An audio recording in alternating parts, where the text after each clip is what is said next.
Olá, você acompanha comigo agora no programa Mais Saúde de hoje, sancionada a lei que institui o Pacto Estadual de Combate à Desigualdade Social e à Pobreza no Maranhão. Campanha Julho Laranja intensifica a conscientização sobre a saúde bucal infantil. Quadro Vacina Sim, veja os locais dos postos de saúde para a aplicação da vacina contra a gripe. No quadro Fala Doutor desta semana, o assunto é câncer de intestino. E mais, Arraial do Ipen promove campanha de vacinação durante todo o mês de julho. No estúdio, uma entrevista com o médico cirurgião plástico Antônio Vieira. Ele vai falar sobre os cuidados com os diversos procedimentos cirúrgicos voltados para a estética. Eu sou Ismael Gama e o programa Mais Saúde está no ar.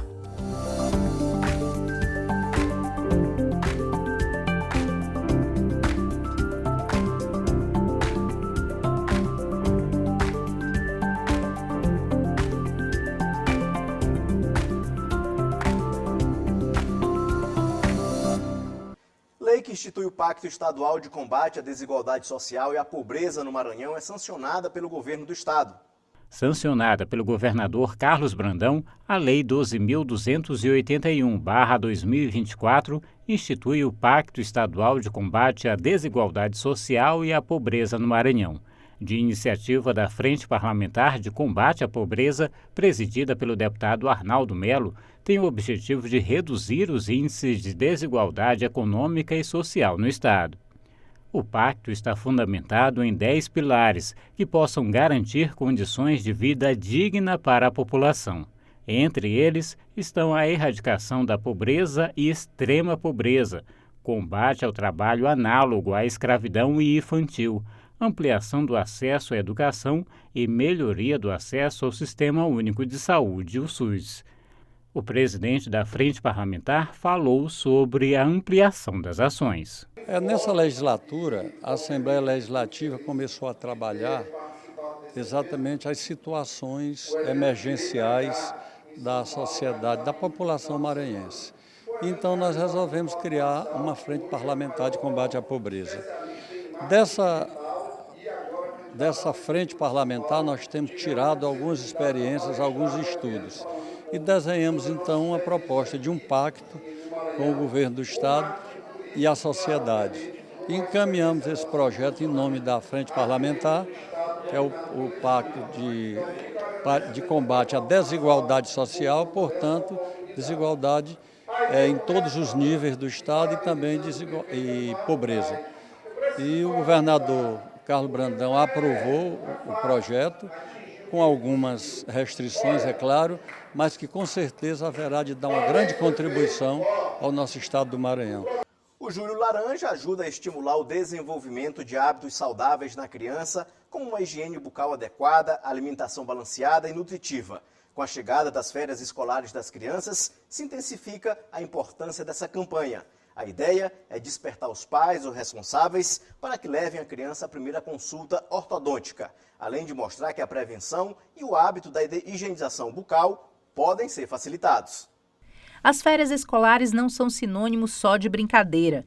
Muitos pais aproveitam o mês de julho para cuidar da saúde dos pequenos. Por isso a importância da campanha Julho Laranja, que aproveita para conscientizar toda a família sobre a saúde bucal infantil. O Julho Laranja é uma campanha que veio para intensificar esse momento aí, onde a criança ela está em desenvolvimento, né? É uma ortodontia preventiva que vem intensificando essas mal-oclusões, né, para não acontecer o problema de mal-oclusão dentária. Então a gente vem cuidando dessas crianças a partir dos 5, 6 anos, para não ter um problema futuro maior, né? Porque às vezes os pais, eles costumam levar os filhos a partir dos 12, 15 anos no dentista, e não, a gente precisa levar os filhos a partir dos 5, 6 anos. Com o slogan Cuidados Precoces, Sorriso para toda a Vida, a campanha de conscientização dedicada à saúde bucal de crianças destaca a importância da busca da avaliação ortodôntica a partir dos 5 anos, para a prevenção de problemas mais graves no futuro. Para manter a saúde bucal das crianças em dia, é importante fazer a escovação de forma correta após as refeições, usar o fio dental regularmente, evitar o consumo excessivo de doces e realizar visitas regulares ao dentista. Ana Luísa tem 9 anos. Ela sabe a importância de cuidar dos dentes e desde cedo vai ao dentista com frequência. Minha mãe me levou ao dentista e disse que eu precisava usar aparelho. Eu fiquei com um pouco de medo de doer no início, mas eu já me acostumei e sei que é melhor corrigir agora do que quando eu estiver adulta. E eu acho fofo eu usar aparelho. Olha só! Com o aumento dos casos de gripe em nossa capital, a Secretaria Municipal de Saúde divulga às unidades de saúde que a vacina contra a gripe está disponível. Acompanhe no nosso quadro Vacina Sim.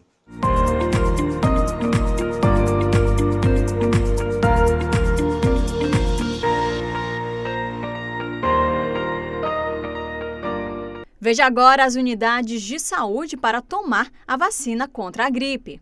Centro de Saúde Amar, Centro de Saúde Liberdade, Centro de Saúde São Francisco, Centro de Saúde Turu, Centro de Saúde Coab Anil, Genésio Ramos Filho, Dr. José Carlos Macieira, Clodomir Pinheiro Costa, Vila Nova, Centro de Saúde São Cristóvão, Centro de Saúde Fabriciana Moraes, Centro de Saúde Santa Bárbara e Centro de Saúde Antônio Carlos Reis. E veja também o público-alvo da vacina contra a gripe. Crianças de 6 meses a menores de 6 anos de idade, pessoas a partir de 60 anos, gestantes e puérperas, povos indígenas, trabalhadores da saúde, professores das escolas públicas e privadas, adolescentes menores de 18 anos sob medidas socioeducativas, população privada de liberdade com 18 anos ou mais, funcionários do sistema prisional, pessoas com doenças crônicas não transmissíveis e outras condições clínicas especiais, quilombolas, pessoas com deficiência permanente a partir dos 12 anos de idade, profissionais das forças de segurança e salvamento e das Forças Armadas, pessoas em situação de rua e caminhoneiros, trabalhadores de transporte coletivo rodoviário, de passageiros urbanos e de longo curso e trabalhadores portuários. Esse foi o quadro Vacina Sim.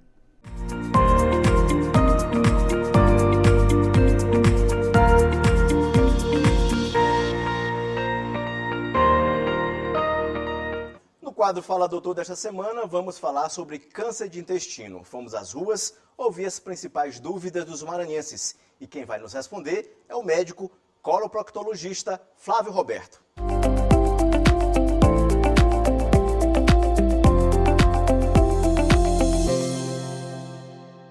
Quais são os principais sintomas da doença?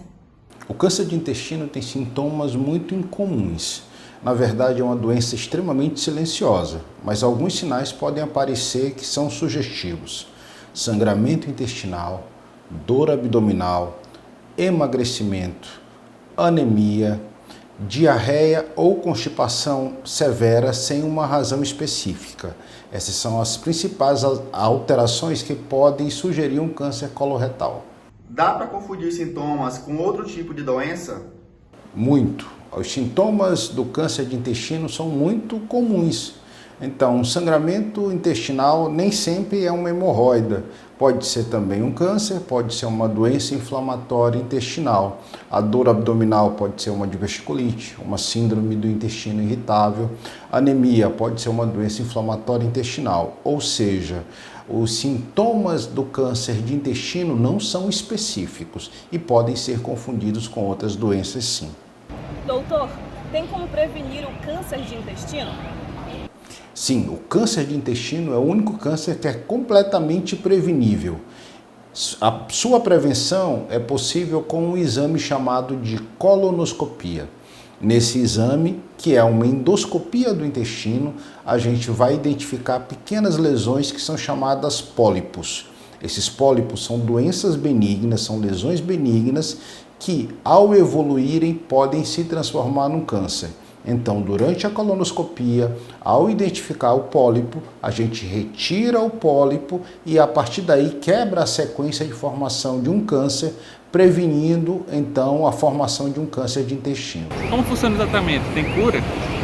O câncer de intestino tem possibilidade de cura, sim, desde que seja identificado precocemente. E essa é a importância da colonoscopia também.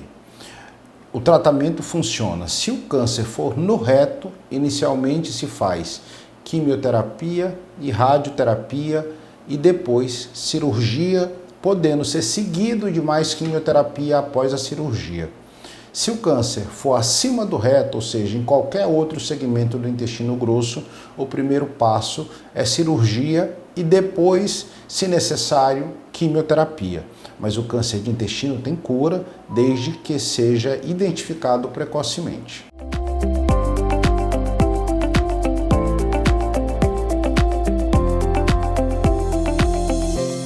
E acompanhe no próximo bloco, Arraial do Ipem cria espaço para vacinação aos visitantes durante todo o mês de julho. E uma entrevista no estúdio com o médico cirurgião plástico Antônio Vieira.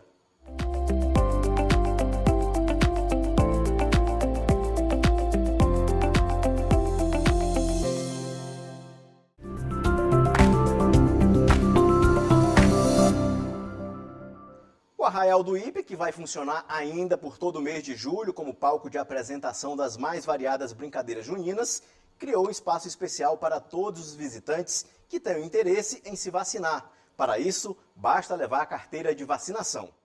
O Arraial do Ipem também é Arraial da Vacinação. Um estande de atendimento foi montado para eliminar as barreiras da distância e aumentar a cobertura vacinal da população que acompanha a cultura popular e quer aproveitar para cuidar da saúde. Cada vez mais ampliar a cobertura vacinal no nosso estado, de todas as vacinas, e é importante mencionar que aqui no Arraial do Ipem, esse Arraial da Vacinação acontece de sexta a domingo, das 17 até as 20 horas, tem todas as vacinas disponíveis, tá, no Plano Nacional de Imunização.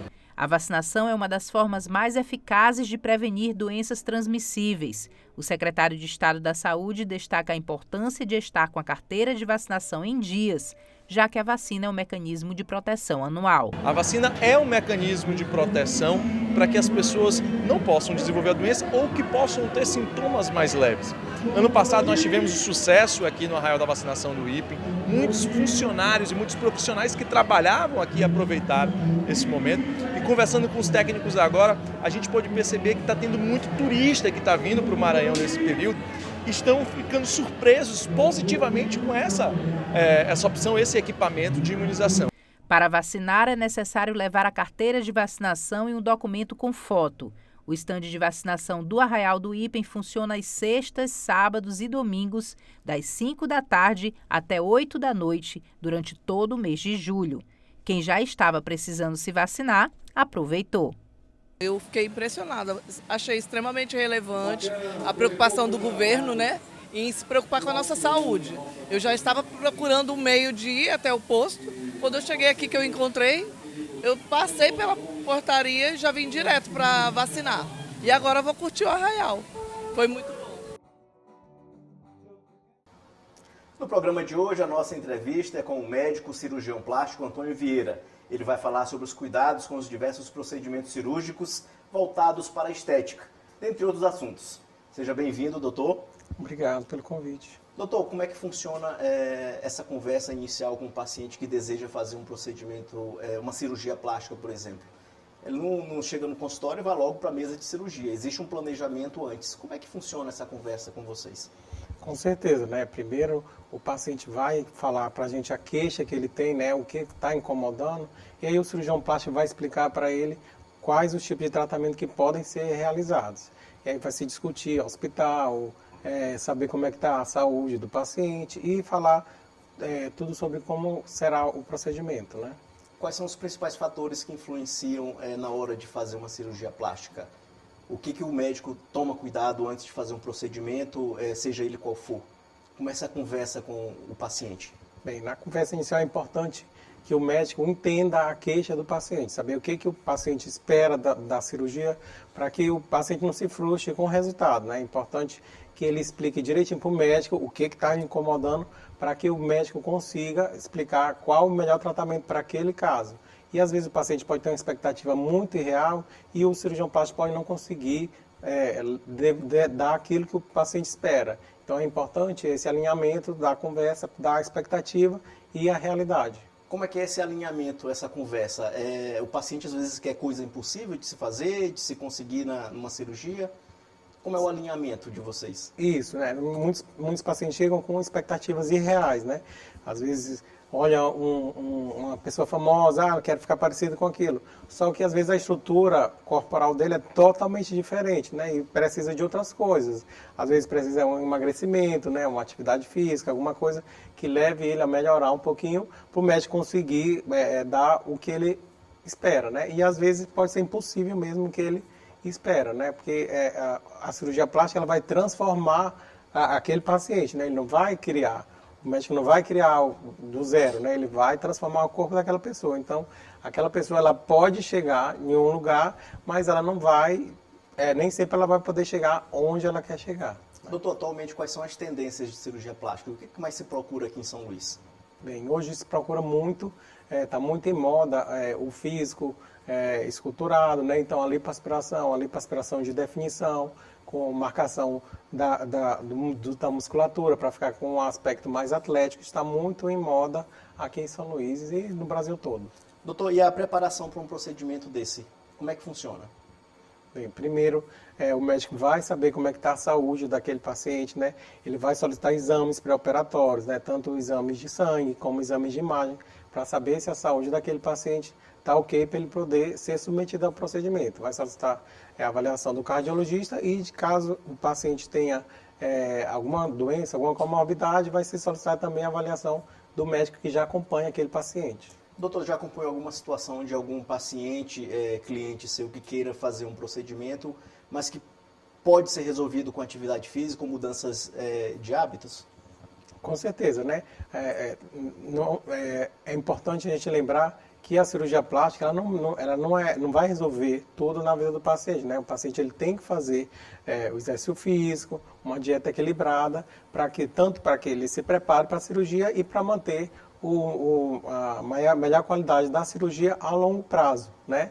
O ideal é que o paciente faça tantas atividades físicas como uma alimentação equilibrada para que ele consiga ter uma manutenção do resultado o mais longo possível. Doutor, e a influência das redes sociais? Existe uma pressão muito grande em algumas pessoas que procuram fazer procedimentos, às vezes, sem necessidade? Com certeza, né? Já tiveram vários procedimentos que estiveram na moda. Mas aí você acaba vendo que essa modinha acaba passando também, porque às vezes algum famoso, algum influencer fala sobre algum procedimento, aí a procura aumenta no consultório, mas aí com o passar do tempo isso acaba acomodando e se for um processo realmente necessário, aí acaba que vai se firmando, sim, e aí um procedimento pode ficar cada vez mais procurado.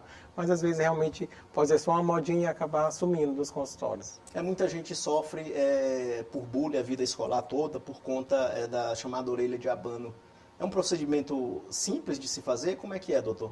Isso, sim. A cirurgia de otoplastia, né, a cirurgia de orelha de abano, ela pode ser feita a partir dos 5, 7 anos de idade, né?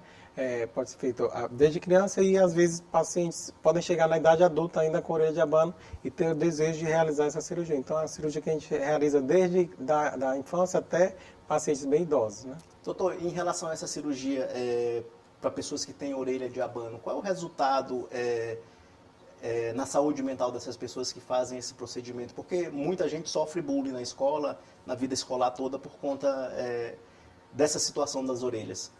Com certeza, né? O paciente que tem uma orelha de abano, às vezes ele recebe muito apelido ao longo de toda a vida escolar dele e esse paciente, geralmente, ele vai se beneficiar bastante, tem um ganho de autoestima, né? Às vezes o paciente sofreu a vida todinha e aí faz uma cirurgia dessa, uma realização de um sonho, às vezes melhora tanto no relacionamento familiar, como no trabalho, e toda a atividade escolar dele, tudo melhora quando ele tem aquele resgate da autoestima dele. Doutor, algumas situações as pessoas aparecem na mídia nacional de profissionais que não são habilitados. Qual é a sua orientação para o paciente ter mais segurança na hora de fazer um procedimento e procurar um profissional capacitado e que estudou para fazer isso? Bem, a orientação que a gente tem é que sempre o paciente que ele busque os órgãos regulatórios, né, o Conselho Regional de Medicina, né, a Sociedade Brasileira de Cirurgia Plástica, para certificar de que aquele profissional é devidamente capacitado. No site mesmo da Sociedade Brasileira de Cirurgia Plástica, tem lá Encontre o Cirurgião, aí você pode achar lá o cirurgião plástico da sua região, devidamente qualificado e capacitado para realizar a sua cirurgia. Doutor, além disso, o que as pessoas devem levar em consideração na hora de fazer um procedimento de cirurgia plástica? Bem, o ideal é que ele procure um profissional capacitado e então com ele discuta qual o melhor procedimento para ser realizado. Às vezes ele pode procurar algum paciente que aquele médico já operou, né, escutar, saber da atenção que ele dá no pós-operatório, se ele consegue suprir todas as necessidades daquele paciente e assim ele ficar tranquilo que o pós-operatório dele também será bem assistido. Doutor, qual a orientação para as pessoas que estão em casa assistindo a gente que pensem em fazer uma cirurgia plástica? Bem, que esses pacientes, eles busquem profissionais capacitados, né, e discutam com o seu cirurgião plástico sobre o procedimento, alinhar sua expectativa com a sua realidade e assim escolher um bom profissional e um bom local para fazer a sua cirurgia. Doutor Antônio Vieira, muito obrigado por sua participação aqui no programa Mais Saúde de hoje. Obrigado você, é um prazer falar sobre cirurgia plástica. Muito obrigado. Esse foi o programa Mais Saúde de hoje. Para você, um bom início de semana e a gente se encontra no próximo domingo às 9 da manhã. Até lá!